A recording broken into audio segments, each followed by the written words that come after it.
6.300.000. Esse é o tamanho do déficit habitacional brasileiro.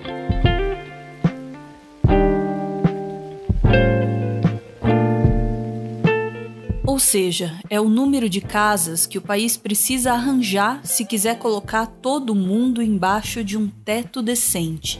O dado é do último levantamento, publicado em 2018, da Fundação João Pinheiro, considerada referência nacional sobre o tema. Ela utiliza como base a PNAD, a Pesquisa Nacional por Amostra de Domicílio, do IBGE. Quando a gente diz que o Brasil tem um déficit habitacional de 6.300.000 residências, não quer dizer que 6.300.000 famílias estejam morando na rua ao relento. Quer dizer, sim, que 6.300.000 famílias vivem em habitações precárias ou são obrigadas a conviver forçadamente, apertadas e sem espaço numa mesma casa. O número inclui também as famílias de baixa renda com dificuldade para pagar o aluguel e aquelas que vivem em imóveis e locais que não podem ser considerados residenciais, um galpão ou os fundos de uma loja, por exemplo. As ocupações também são um problema grave. O caso mais conhecido é o do prédio Hilton Paz de Almeida, que desabou no Dia do Trabalho, no centro de São Paulo. Casos menores também são comuns e muitas vezes nem chegam a ser divulgados. Nas cidades brasileiras, faltam mais de 5.500.000 residências. Na zona rural, outras 783.000. A região em que mais faltam casas é a Sudeste, o equivalente a 39% do rombo total. Em seguida, vem o Nordeste com 31%. Só no estado de São Paulo, a necessidade de novas unidades habitacionais ultrapassa 1.300.000 moradias. Desse total, quase metade, 639.000 domicílios, diz respeito à região metropolitana da capital. Minas Gerais é a segunda unidade da federação com maior déficit, 575.000. O estado da Bahia ocupa o terceiro lugar, com 461.000 moradias faltantes.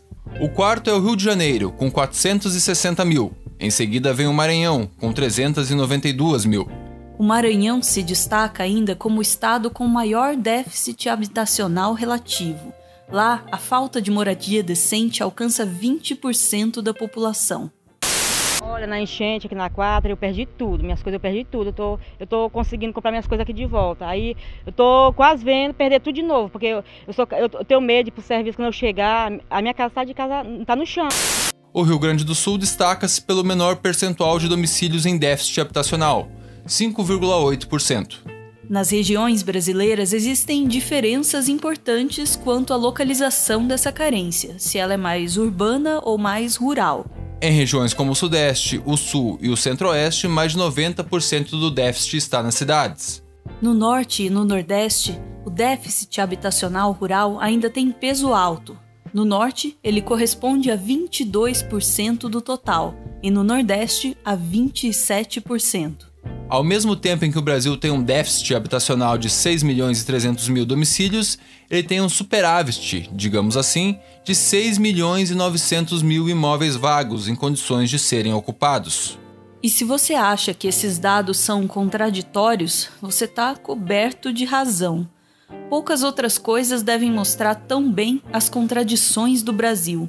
Um país que tem muita gente sem casa, mas que tem ainda mais casa sem gente. O próprio governo federal era proprietário em 2018 de pelo menos 10.000 imóveis que estavam vagos, não eram usados para nada, não tinham serventia nenhuma. Isso segundo a Secretaria de Patrimônio, ligada ao então Ministério do Planejamento, ou seja, o próprio governo federal. De vez em quando a União até tenta vender alguma coisa, nem sempre funciona.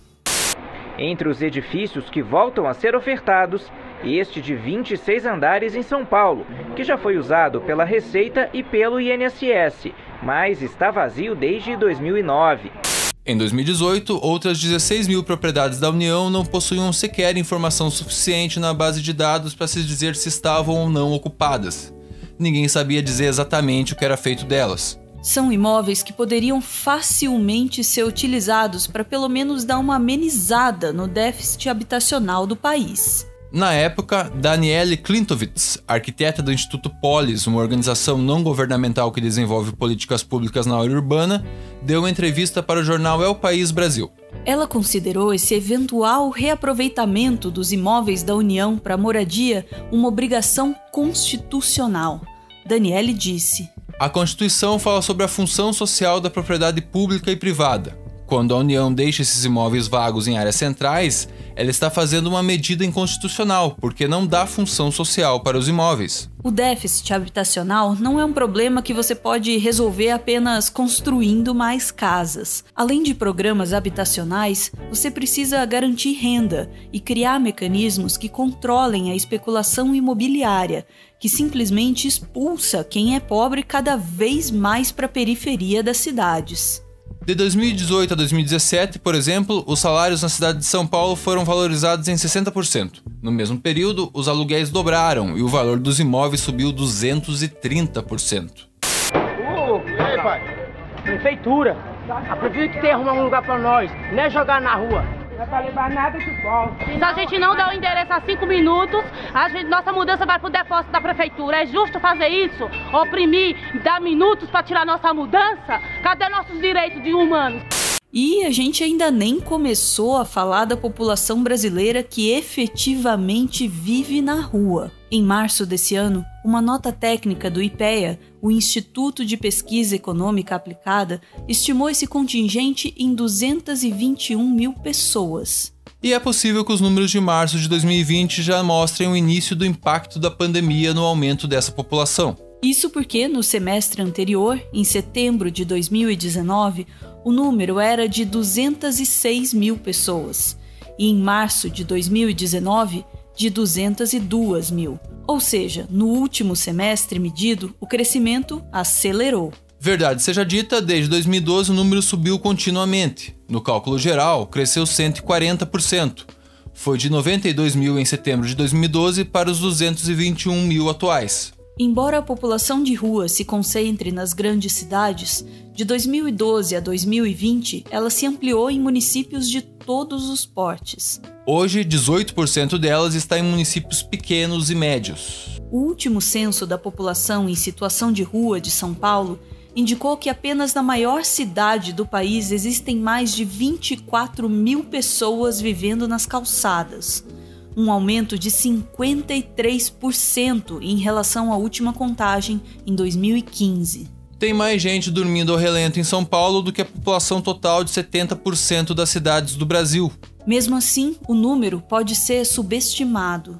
É o que conclui o coordenador do Movimento Nacional da População de Rua, Anderson Lopes de Miranda. Em fevereiro, em uma entrevista para a revista do Instituto Humanitas Unicinos, Anderson disse: a gente viu muitas irregularidades. Teve caso de 3 horas antes do censo acontecer a ação de zeladoria da prefeitura, varrendo a população de rua para outros lugares para não ser recenseada. Fomos fazer o recenseamento na Cracolândia e horas antes teve ação da Guarda Civil Metropolitana. Os dados não batem com as informações obtidas no cadastro único da própria prefeitura, que registra cerca de 30 mil pessoas em situação de rua. É muito difícil até mesmo contar a população de rua no Brasil, e mais difícil ainda conseguir traçar um perfil dessas pessoas. Os levantamentos do IBGE, por exemplo, são feitos por domicílio. Logo, quem mora na rua não entra neles. No último levantamento, foram encontradas em apenas um dia 5 mil pessoas vivendo nas ruas, a maioria aqui no centro do Rio de Janeiro. O problema é que essa pesquisa já tem quase 2 anos e, por falta de atualização nos dados, a prefeitura não sabe hoje de onde vem, quem são essas pessoas e nem o tamanho dessa população de rua.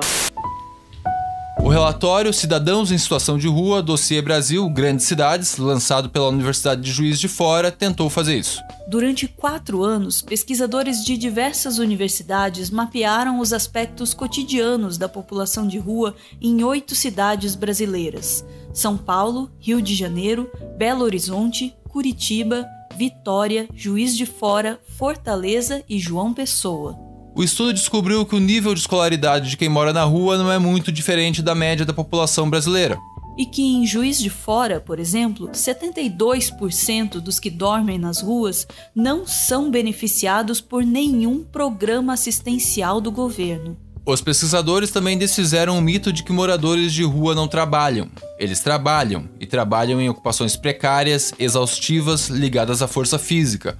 São vendedores ambulantes, coletores de material reciclável e engraxates. Em uma entrevista, mais uma vez, para a revista do Instituto Humanitas Unicinos, o sociólogo Igor de Souza Rodrigues, coordenador do relatório, observou o seguinte: percebemos que grandes empresas e grandes negócios acabam se sustentando com essa força de trabalho. Por exemplo, o ramo da reciclagem não emprega quase ninguém na ponta.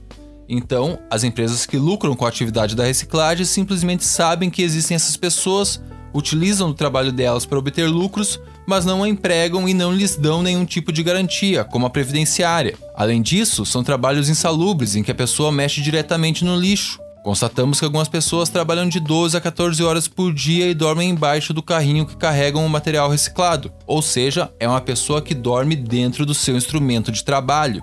Apesar de não ser apontado como principal fator para que as pessoas estejam na rua, a falta de habitação conta. De acordo com a arquiteta e urbanista Raquel Rolnick, o cada vez maior número de gente vivendo na rua também tem a ver com ações de remoção, despejo e perdas de moradia no geral. Em uma entrevista para o jornal da USP, ela disse: é um fenômeno mais amplo, estrutural. É absolutamente necessário elaborar uma política robusta para enfrentar essa questão.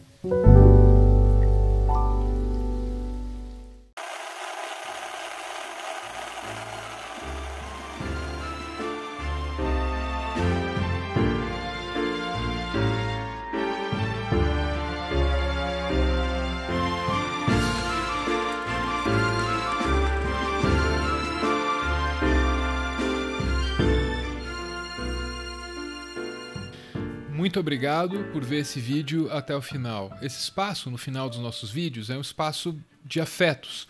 Afetos que podem transcender o tempo.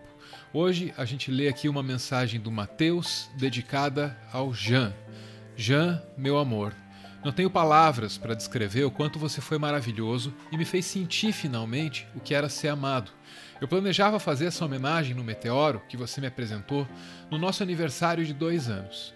Mas infelizmente nosso tempo juntos se esgotou. Saiba que você significou muito mais do que um relacionamento para mim. Levarei você comigo para o resto da minha vida. Sempre serei grato por tudo que você trouxe para minha vida e por ter sido meu porto seguro nesse curto espaço de tempo. Mas nosso amor durará pela eternidade. Obrigado por tudo, Jean. Seu filhote está com saudades. Força, gente. Força, Mateus. Beijo.